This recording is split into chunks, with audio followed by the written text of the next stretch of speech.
Buongiorno e benvenuti. Io sono Pier Antonio Polloni e questa è Psicologia Pratica, la rubrica che riflette sul proprio benessere personale e la realtà quotidiana. L'argomento di oggi è come un genitore trasforma un bimbo in un ranocchio?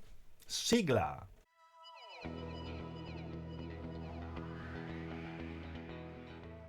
Bene ragazzi, oggi vi racconto una cosa interessantissima ed è questa: le persone nascono ok, le persone nascono, i nostri bimbi, noi da bimbi siamo stati principi e principesse per i nostri genitori, per i nostri nonni. Tutti nasciamo principi, tutti nasciamo di sangue blu fino a che qualcuno, come un genitore, ci trasforma in un rospo. Cosa significa, no, questa frase che ho messo anche nel titolo? Perché è un'affermazione molto forte. E allora io voglio farvi chiarezza adesso. E credo che possiamo tutti trovarci d'accordo quando pensiamo che alla nascita siamo persone in equilibrio, persone risolte, persone a bolla, a me piace dire, no? I semi dei disturbi emotivi, dell'infelicità, dell'ansia, dell'ipercontrollo, non si trovano già dentro le persone appena nate. Così come i semi per le piante di pomodoro devono essere distribuiti su un apposito terreno da un agricoltore, non è che nascono spontanei, per lo più, ok? Dunque, se noi nasciamo perfetti, chi dispone di semi, di tutta una serie di difficoltà e disagi che poi andiamo a portarci dietro per tutta una vita? Io so che quello che sto per dirvi farà irretire tanti lettori, tanti ascoltatori, no? Ma ricordatevi che quello che vi racconto non è invenzione, è verità. Gli approcci della psicoterapia sono moltissimi e spesso si focalizzano sulla ricerca di un conflitto nevrotico, la psicosi, un disturbo di personalità. Bene. E io condivido questo, ma il mio specifico punto di partenza è un po' diverso, perché io cerco di scoprire a che cosa sia esposta una persona in termini di aspettative, di pressioni o di conflitti relazionali che giustifichino o rendano perlomeno coerenti, spiegabili i suoi comportamenti e i suoi vissuti interiori. Da questa prospettiva, ogni persona che alla nascita si conferma essere ok è probabilmente contaminata da semi che i genitori hanno buttato, ma anche non solo i genitori, anche persone importanti di riferimento, i nonni, dei professori, dei vicini di casa che li hanno accuditi, cioè tutte quelle persone che sono state davvero fondamentali nell'età in cui si è bambini. Sono anche semi di felicità, semi di crescita, semi di stima, ma ci sono anche semi di infelicità, semi di discontrollo emotivo, semi di solitudine, semi di bassa autostima, semi di non essere all'altezza, di non essere amati.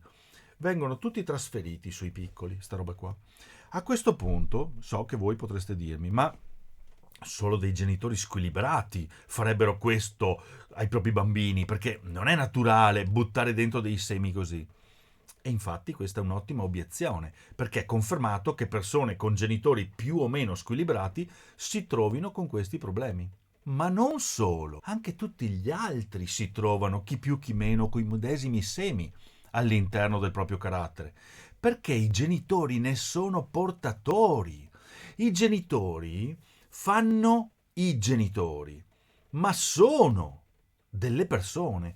Per cui se un genitore si svaluta, oppure è cresciuto a pane e svalutazione, è quasi confermato che svaluterà a sua volta. Se un genitore è cresciuto in un ambiente anaffettivo, dove mostrare le emozioni significava essere dei deboli, è molto probabile che gli sarà difficile essere un coccolone con la propria piccolina, capisci? Quando una persona nell'età bambina passa da una posizione di sentirsi ok a una posizione di compiacimento, dove deve dire sempre sì, deve fare la bimba perfetta, il bimbo adeguato, oppure una posizione di ribellione, di attacco, di vergogna, di senso di colpa, incapace a relazionarsi col mondo in modo funzionale, perché magari evita e col tempo sarà sempre più infelice, avrà sempre più rabbia, avrà sempre più vuoto in questo tipo di relazioni. il tempo passa veloce ed è molto incazzante perché da piccoli abbiamo la scuola, i compiti, lo sport, la corsa alla performance, a diventare ometti, donnine il prima possibile e così ci si abitua a quello standard. Ma com'è possibile realizzare sogni, progetti, esprimere il proprio potenziale se si agisce e si relaziona condizionati da una voce interiore che dice tu non sei ok, tu non vai bene, tu non sei all'altezza, tu non ce la farai?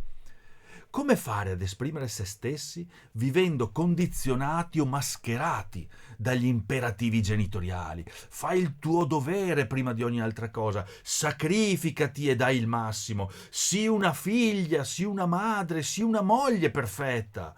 Ma come si fa? Se tu non ti senti ok dentro di te, a me interessa capire in che modo ti senti così. Cosa ti ha convinto ad essere così, ma soprattutto se sei disposta o sei disposto a tener duro ancora tanto tempo prima di cambiare. Vedete, io sono convinto che le persone che aiuto sono sempre in grado di comprendere il mio pensiero e per questo chiedo e do del tu, già dal primo appuntamento, quando lavoro con loro, perché lavoro in una condizione di parità, non di superiorità. Non sono io che capisco te e tu non ti capisci. Se io ti capisco, tu sei altamente in grado di capirti. Io posso essere il tuo tom tom e accompagnarti verso questa strada. Qualunque cosa non meriti di essere detta di fronte a un paziente, ricordate, non merita di essere detta. Bene, anche per oggi è tutto. Se vi ho suscitato qualche domanda o qualche desiderio che tratti un argomento specifico, scrivete alla redazione, commentate e poi ci vediamo alla prossima puntata. Ciao!